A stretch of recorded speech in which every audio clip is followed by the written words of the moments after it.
So now there's a real racism row at Buckingham Palace. This one is not obscure. This one has real names and real faces. Have a look.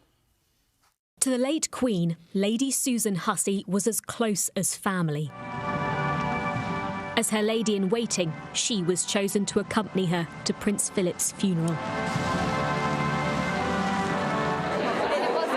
At this Buckingham Palace reception, she had been in conversation with Ngozi Fulani, the chief executive of a leading domestic abuse charity for black women.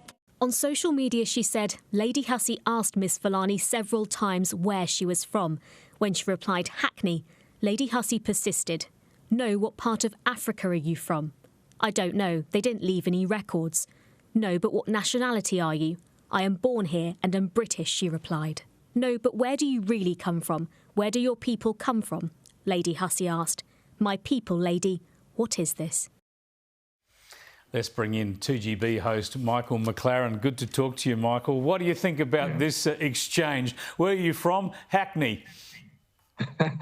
Yeah. Well, it wasn't the most edifying effect. I note that the new King and Queen consort, Charles and Camilla to us, have decided that ladies in waiting are no longer going to be required going forward. So perhaps this just expedites the process, I think, Chris, of the inevitable, but not a good look. Mind you, with that said, and I'm not in any way excusing the conversation, I haven't seen the other side of the argument or the other side of the conversation. I think we can take it as given that the account given is pretty close to accurate in that Lady SH, as she's known, has stepped aside.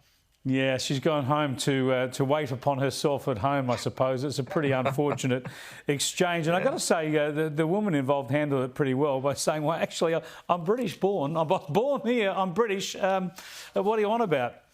Yeah, well, quite right. I was just going to add, though, Chris, it's interesting in this day and age of, I suppose, identity politics, and again, I'm not in any way excusing the stupidity of what seems to have taken place here on Lady SH's behalf, but these days, rarely do people of any background seem to identify as just Australian or British or whatever. We're all sort of being shoveled into all sorts of little categories, aren't we? So we are indeed. Where are you from? Yeah, well, I'm from Sydney, but it's terribly boring, isn't it? Oh, no, yeah, well, yeah, I won't go down the identity politics path.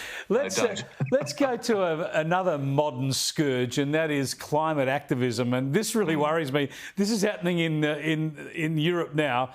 So sure as eggs, it's going to come to Australia. And this is climate activists going down and letting down the tyres on vehicles they don't like, big SUVs, petrol-driven presumably.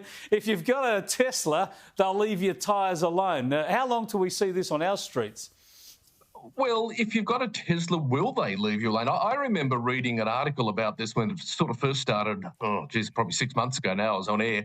And from memory, and I'm only going from memory here, Chris, they seemed pretty non-discerning when it came to the tyres they let down. Big car, let tyres down. And as someone who drives an SUV, albeit a hybrid, I'd be terribly upset if my little contribution to saving the polar bears was met with this sort of resistance. So I suspect that what we're really seeing here are just anarchists.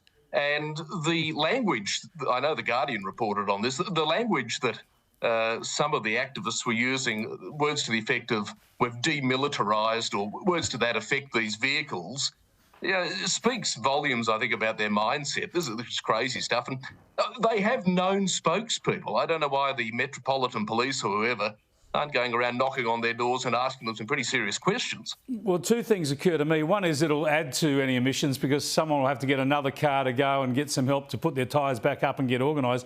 The other point is, did you just say you drove a hybrid? I know. I'll never be allowed on Sky again. But well, I just hope none of your listeners are watching. 800 kilometres a tank, Chris. Well, I'm getting more than that out of my diesel. Don't worry about that. That's because you live close to work. All right, I just want to show you another clip of Joe Biden doing what he does best, and that is looking very, very vague. Have a look.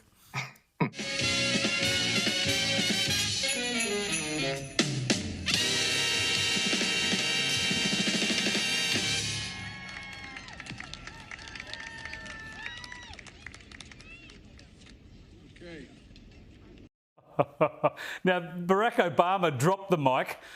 Joe Biden just took it home. All I can say is, where's the Easter Bunny when you need him? You know, it was a touching thing, wasn't it? When the lights went down, they sort of saved the moment a little bit. The choreographers deserve another $1,000 each. But look, we laugh. There's probably a serious medical issue behind all of this, which isn't that comic. But the American people don't seem to mind too much. Look at the midterm election results. They're quite happy to be commanded-in-chiefed, if that's a term, by someone who seems as though they're suffering significant mental trouble, cognitive difficulty. So, you know, in democracy, it's a strange old thing, isn't it? But the American people don't seem to mind too much. Yeah, well, I suppose in democracy, first, do no harm. I figure they think he's a bit harmless, but I think a weak president is a bit of a worry. As Rita Panahi always says, it's elder abuse to leave him in the position. We are nearly out of time. I've got to get your thoughts on the Socceroos. It's a fantastic win last night, wasn't it? Pretty exciting time.